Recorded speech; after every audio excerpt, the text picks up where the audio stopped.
এই ছাত্র নেতারা, এই বৈষম্যবিরোধী আন্দোলনে নাহিদ, হাসনাত, সার্জিস, এরা সাহসী বীরত্বপূর্ণ অবদান রেখেছে, আর তাদের মধ্যে নীতি নৈতিকতার ঘাটতি আছে। কেন?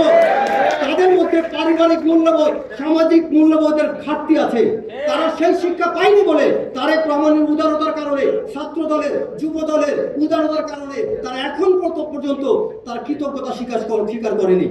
আপনারা বলেন, এই ছাত্র দলের প্রতিটা নেতা আওয়ামী লীগের টার্গেট ছিল এই নাহিদ এবং হাসনাত, এরা তখন ছাত্রলীগ করে। আমরা সেনাবাহিনীতে একটা ট্যাকটিক্স আছে, এটা বলা হয় ডিসেপশন প্ল্যান। ডিসেপশন প্ল্যান মানে হচ্ছে আপনি শত্রুকে দেখাচ্ছেন আপনি এইদিকে আক্রমণ করবেন, কিন্তু আমরা করি কি পেছন দিক দিয়ে আক্রমণ করি। কারণ কি? আমি জানি সামনে দিকে আক্রমণ করলে সে আমার প্রতি হামলা করবে, আমি এখানে ক্ষতিগ্রস্ত হব। এখানে ডাইরেক্ট আক্রমণের শিকার ছিল ছাত্র দল, যুব দল। তারা ছিল এখানে সাইলেন্ট, তারা বেশ ধারণ করে তারা এখন চুপচাপ ছিল, তারা আরামে ছিল, এবং তারা সুযোগ বুঝে মিডিয়া, ফেসবুক, হারুনের ভাতর হোটেল এইসব জায়গায় ম্যানেজ করে বেরিয়েছে। আর আমাদের ছাত্রদল কেন সামনে আসতে পারেনি? কারণ তাদেরকে শেখ হাসিনা তাদের রন্ধ্রে রন্ধ্রে তাদেরকে খুঁজে বের করতো। তারা জেলে গেলে সেখানে পর্যন্ত তারা টার্গেট করে টর্চার করতেন। তো এই সত্যটাকে আপনাদের জানতে হবে। তাই আমি বলবো, আমরা চাই না, এই বিএনপির কাছ থেকে আমরা আশা করি না, ছাত্রদল থেকে আশা করি না, বা যুবদল থেকে আশা করি না এদের মতো এমন নেতা, এমন আদর্শ, এমন সাহস তাদের মধ্যে তৈরি হোক। তাদের মধ্যে আমরা চাই সাহস হোক, সাহসের পাশাপাশি মূল্যবোধের রাজনীতি তারা শিখুক, এবং তারা শিখুক দেশকে কিভাবে ইউনাইটেড করতে হয়। আমরা চাই, we want the unity is strength. আমাদের বাংলাদেশে আমরা যদি ইউনাইটেড থাকি। এবং আরো একটা বিষয়, বাংলাদেশ জাতীয়তাবাদী দল আমি মনে করি সবচেয়ে বড় একটা এক্সেপশন তৈরি করেছে।